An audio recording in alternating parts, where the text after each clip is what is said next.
fake. It's fake. Girl, do we look crazy or did we get the shot? I forgot to put a bow in my head.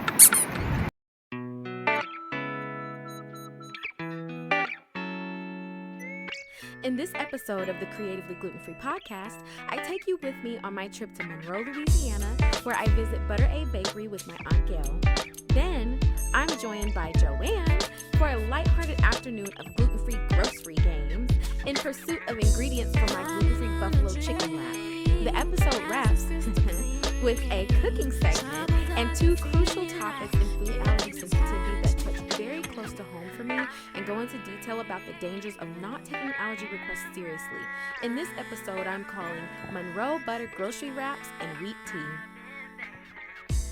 All right, so we are back for, my goodness, episode 3 of the Creatively Gluten Free Podcast.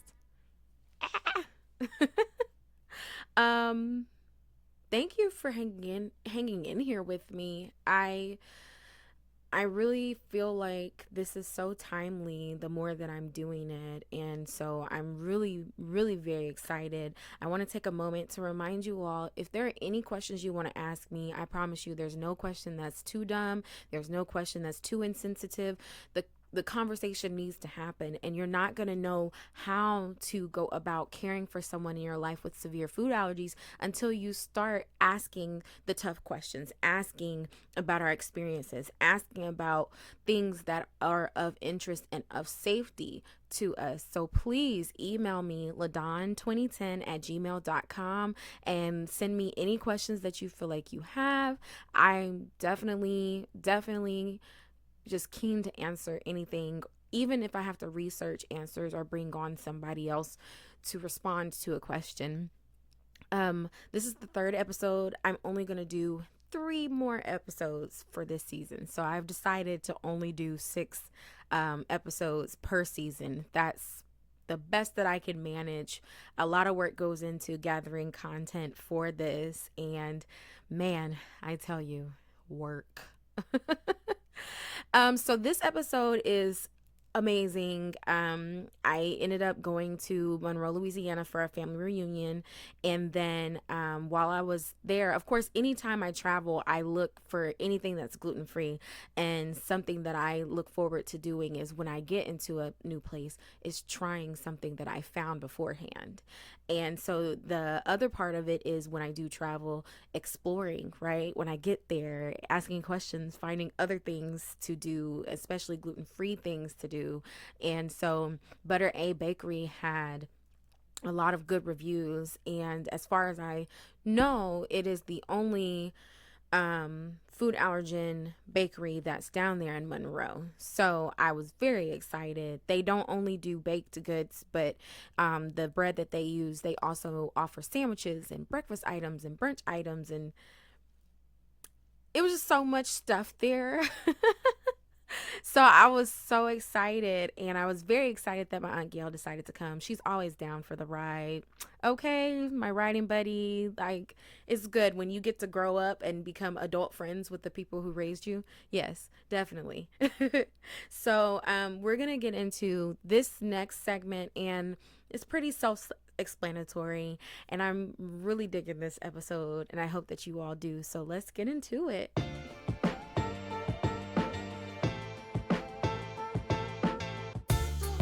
Hey everybody. Okay, so I am so very excited because I am in Monroe, Louisiana, and I am thrilled, absolutely thrilled, that there is an entirely gluten-free bakery down here. I have never been there before, and so we're gonna see how this goes. I'm excited more so because when I go in here, first of all, I know that I don't have to wear a mask because I'm not gonna inhale any gluten toxins that will make me sick.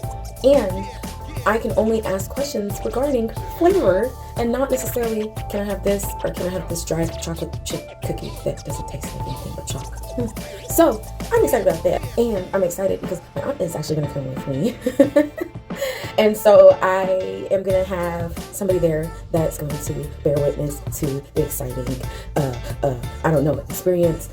As you can tell, I'm so flabbergasted. I don't even know what words to use. I'm just thrilled. So I'm hoping and praying that it is an experience that is very good, that exceeds my basic expectations. And because it's dedicated, it's all gluten-free, I've been noticing that ingredients that bakeries who cater to gluten-free are using, they have gotten so much better that sometimes you can't even tell, as I've been told, that there's that much of a difference between regular gluten-filled food and the special gluten-free food. So let's see how this measures up, and y'all are going to come with me in this segment of It's a Gluten-Free World for Me. Let's get into it.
All right, so as you can see, we all had a very good time.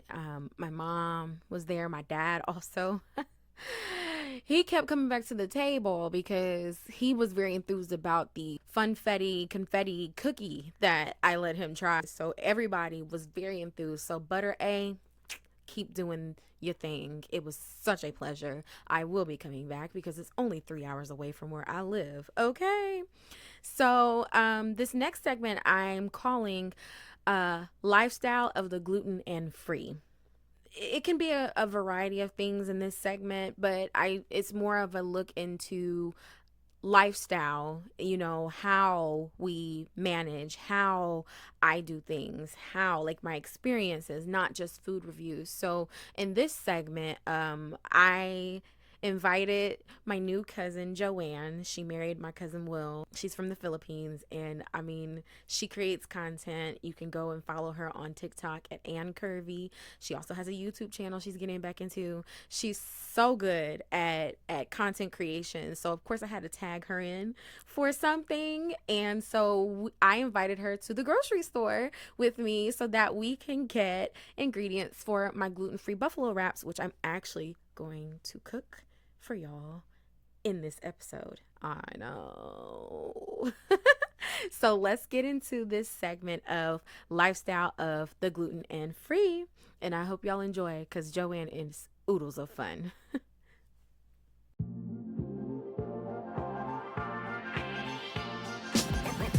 Okay, so I'm so excited because today I have a special guest on my show for this segment. And this is my cousin Will's wife, Joan. She's from the Philippines, and she's oodles of fun. She makes her own content on her page.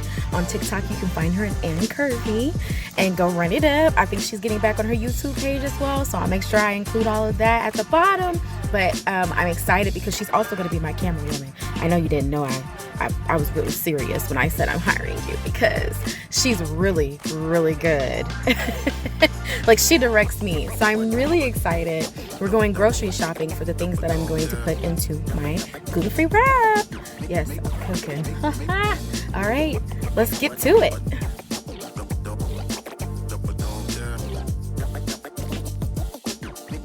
You just tell me action or something, or when you're filming. Okay, so We're just done. We're done. We never started. like, wait a minute, we just clocked in. I'm sorry. I thought we're done.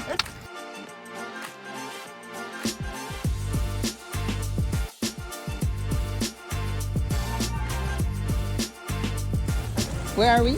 Undisclosed store. Okay. I'm sure any background footage will suggest exactly where we are, but I'm not going to mention that. Okay.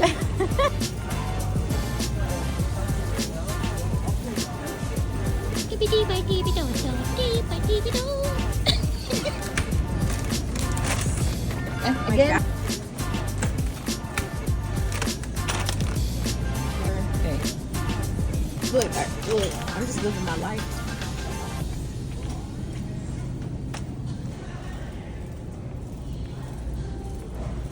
I'm gonna just have to keep it up here because it's got Oh, I was supposed to get water.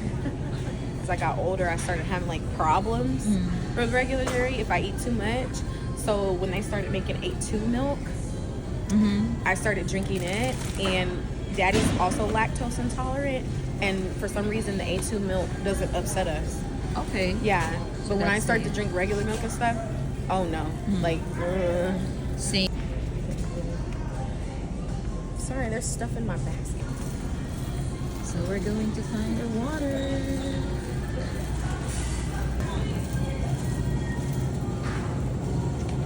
Sour cream. Who are those people? Hi.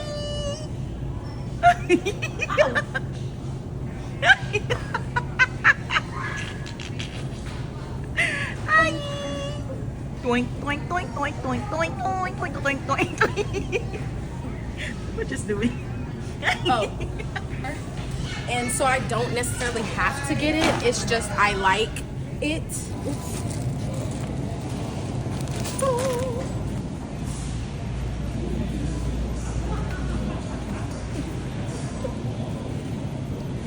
Doink.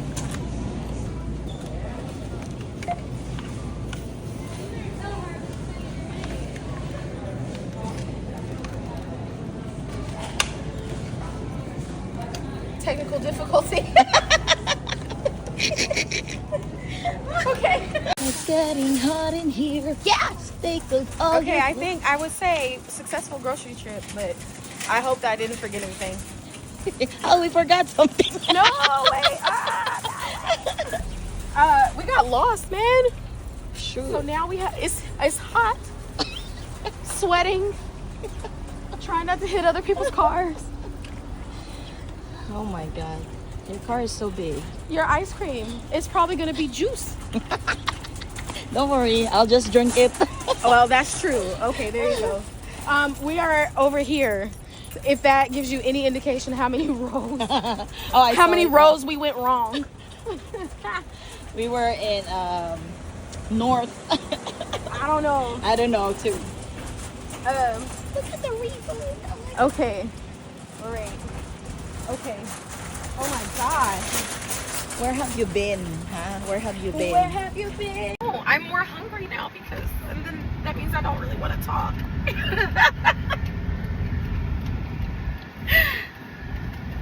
Hangry. I'm hangry. Are you hangry? Because I'm hangry. I'm ready for some peanut sauce and fresh rolls.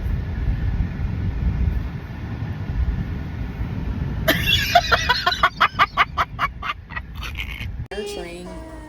Oh, there. Oh.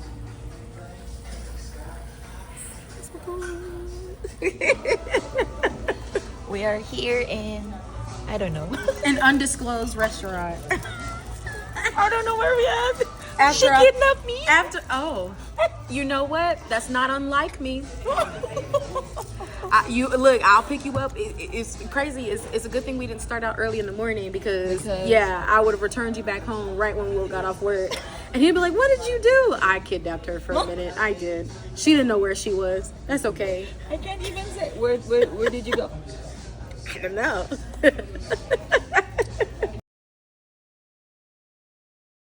You get your chicken tenders, get your pan, and you line your pan with foil.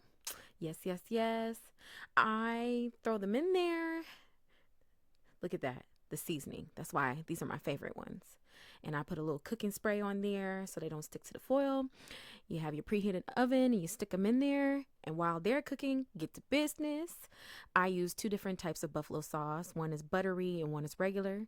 I use the beef-free protein wraps because they're firm and I like them. And then you get your little chicken tenders in the bowl in the sauce. Sauce it up, toss it up. Look at that. And then in that skillet, look, I just like a crispy chicken tender. That's why I do that. And then you warm up your wrap or your tortilla. And then you get to business. Cheese, and more cheese. Put the chicken in there. There you go. Yes. And then I like to put a little extra buffalo sauce in there because that's what I like. That is the ranch that I made. I made it with just the ranch mix and some sour cream and threw a little milk in there to make it a little bit more fluid. And then, you know what? Screw it. Put all that cheese on there. Yes, girl. Got my little lettuce for the little crunch and for the little veg. Tomatoes that I salted and peppered and cut up. And then you roll it. Look at that roll. Look at that roll. Look at that roll. Look at that roll. Yes. Okay. God is good. Okay, my wrap is finished. And it's so much wrap. That's the thing, like, so much wrap. I bet you per wrap, I actually went and broke down the cost of what it actually took to make this. And I can get so many out of the ingredients that I bought. So that's like inside. And sometimes I cheat a little bit and I'm show you what I do. Got some extra salad dressing that you get from a fast food place. Yeah, put some creamy salsa on it. Hold up now. I should have opened this off camera. I just do like, woo. Okay.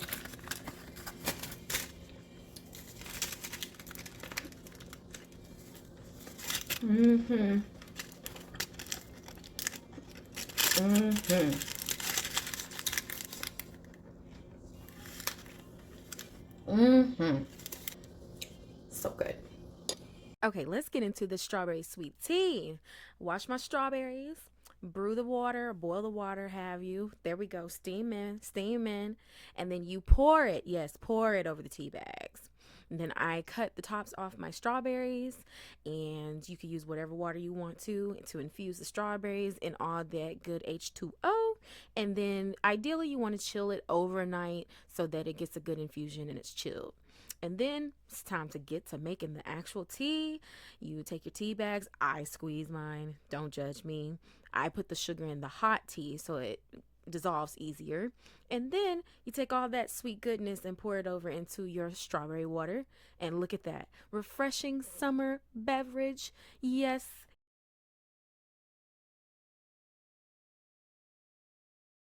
If y'all end up making those recipes, let me know. Email me, ladon2010@gmail.com, or go and tag me at All Things Ladon on any social media platform and show me what you got. Put in the hashtag CGFpod and I will comment, okay? I will share, okay? I will shout you out, okay? So let me know what you all think. Now, for this next segment of Gluten Focus, I actually have 2 topics that I wanted to touch on, and it's very personal to me. And this news article caught my eye, and it's very frustrating as it is to be born with something beyond your control that limits your ability to interact or participate in things that normally would be safe for you. So in that grand scheme of things, I'm going to share a topic with you all that I found in the news that happened recently. This woman, and I believe her mother was accompanying her, she's pregnant and she was on a plane, and it seems like it wasn't in the United States, it was abroad, but the airline apparently was informed of her allergy before she booked the flight, and she was convinced that they were going to be able to accommodate her, and in flight a lot of things went down that weren't so chill. So we're going to take a look at this story and then we're going to talk about it. What's the catch of the day? For one traveler, it was an unwanted side of drama, served with tuna. Abby Holling, pregnant and severely allergic to seafood, was all set to fly home from Corfu. But when she learned tuna dishes would be served on the flight, she panicked. Her allergy is so serious, even airborne particles could trigger a reaction. She told the crew, hoping for support. Instead, she says a steward brushed her off, insisting he'd eat his own tuna salad. Not exactly the customer service you want at 30,000 feet. Abby even offered to buy every tuna sandwich on board. The answer? Still no. The flight returned to the gate. Abby and her mom were asked to leave. Other passengers booed, not knowing the real reason why. EasyJet apologized, refunded Abby's costs, and promised to review their allergy policies. So next time you fly, remember, sometimes it's not just peanuts you have to worry about.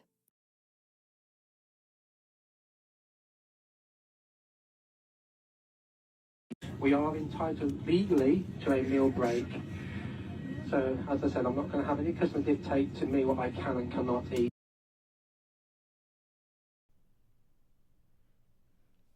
Man, it's tough, right? I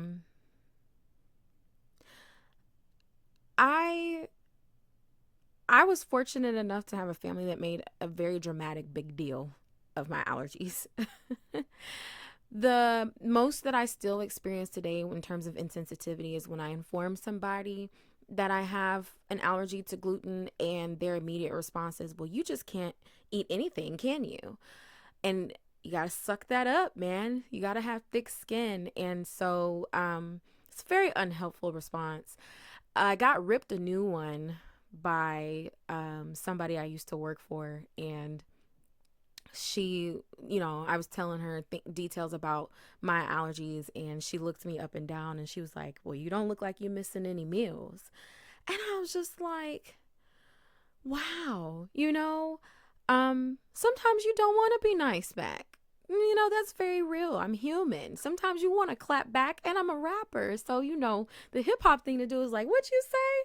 But, I had to take a step back, and instead of clapping back, which I'm not perfect at all the time, but I've gotten better at saying, okay, this is a learning opportunity. This is one of those teachable moments where instead of making them angry back, I could at least offer some education. And as I've gotten older and I've worked on being more confident and articulate and tactful, I've learned some skills in order to respond back in a way that they're just kind of like, oh, and they feel like a jerk without us ever calling them a jerk. And so I feel for this woman, because you're in a confined space, thousands of feet in the air, and then everything goes awry. If she had gotten into a medical crisis on the plane, if they were that insensitive, would help have been given to her, administered to her. And oftentimes you don't want to be the one to be like, excuse me, can you not eat that in my presence? Because then stuff like this happens. And unfortunately, because this happened to you, it brought more awareness. Like, we need to speak on these things. Sometimes it's not just us being uppity or snooty or choosy or rotten. Literally, airborne allergens that is a thing. Airborne allergens. When you smell it, breathe it in, it's like breathing in pollen from plants. And then what happens to you? You get itchy, your nose runs, you start sneezing. For us, it's a life or death situation. And it just sets a whole bunch of other things off that could kill us. We're constantly reminded of our own mortality more than the average person. Some people still exist that think we're being overly dramatic or overly sensitive when we request, please don't open that bag of chips. Please don't open that tuna. Please don't open, those crackers in my presence. We're in a confined space where there's not a lot of airflow. And if it's airborne, I'm not going to be able to breathe that in. And if I do, we're all going to be in trouble. It really still happens. And I'm just spicy enough now to be like, excuse me, let me just tell you something real quick. But not everybody's like that. And so I want you all to know that even though this channel and my podcast is more about gluten allergies, food allergies in general, bro, like... it's nothing to joke about. It's nothing to play with. This is our life, right? I mean, this is death for us if we aren't doing our due diligence and if we encounter people who make things difficult for us. And even to double down on this, not to be so super negative, but just so you all understand why I'm doing what I'm doing.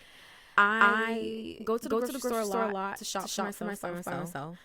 One of the aisles that I always try to avoid is the bread aisle in the grocery store. Well, I was shopping in the grocery store the other day, and I literally had to go on the aisle with the bread because there was something on that aisle that I needed. So if you've ever encountered me when I feel like I'm walking to a gluten-filled space with no mask on, it just happens.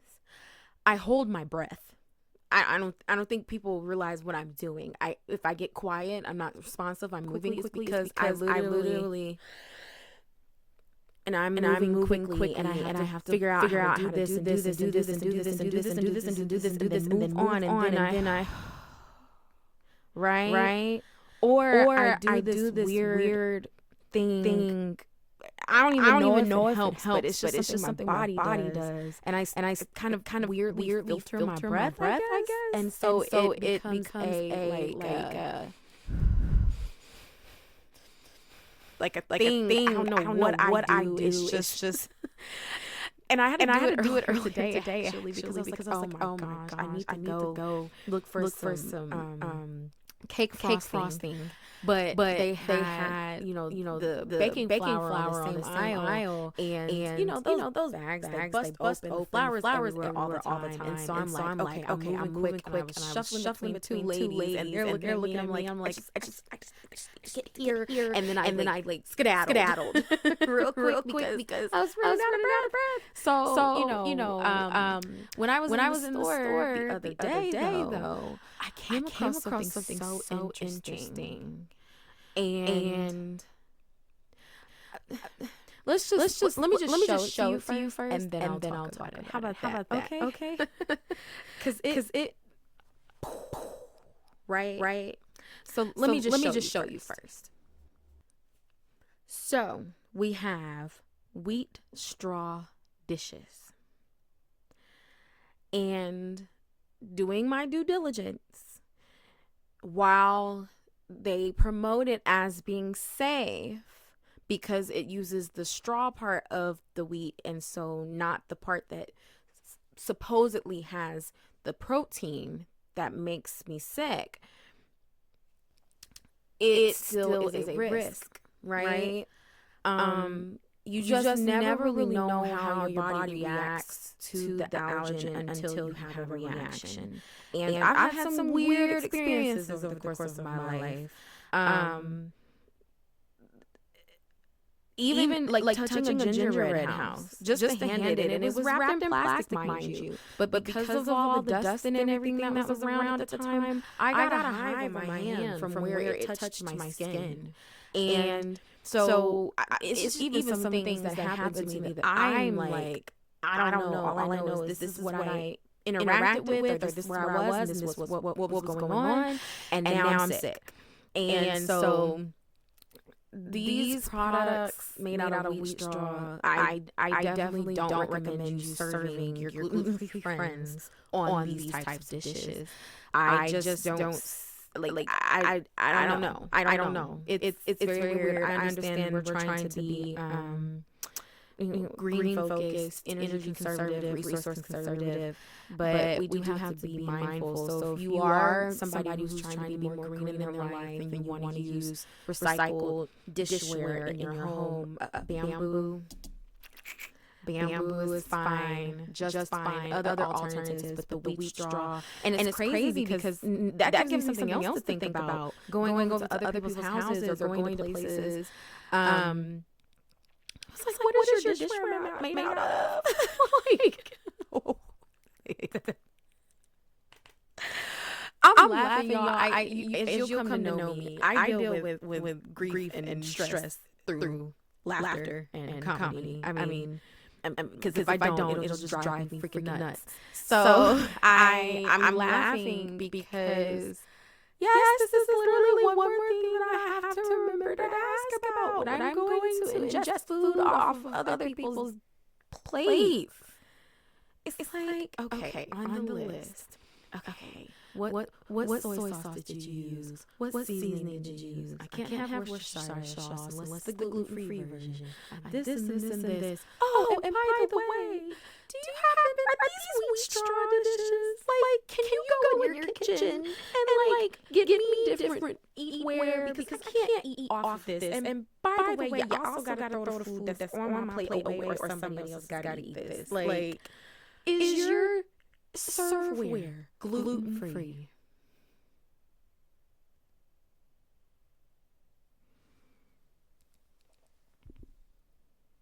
All right, well, it's time to go anyway. Listen, I hope that this episode has not only been informative, but also fun for you all. Thank you for tuning in. I mean that from the bottom of my heart. I pray that this is helping somebody out there.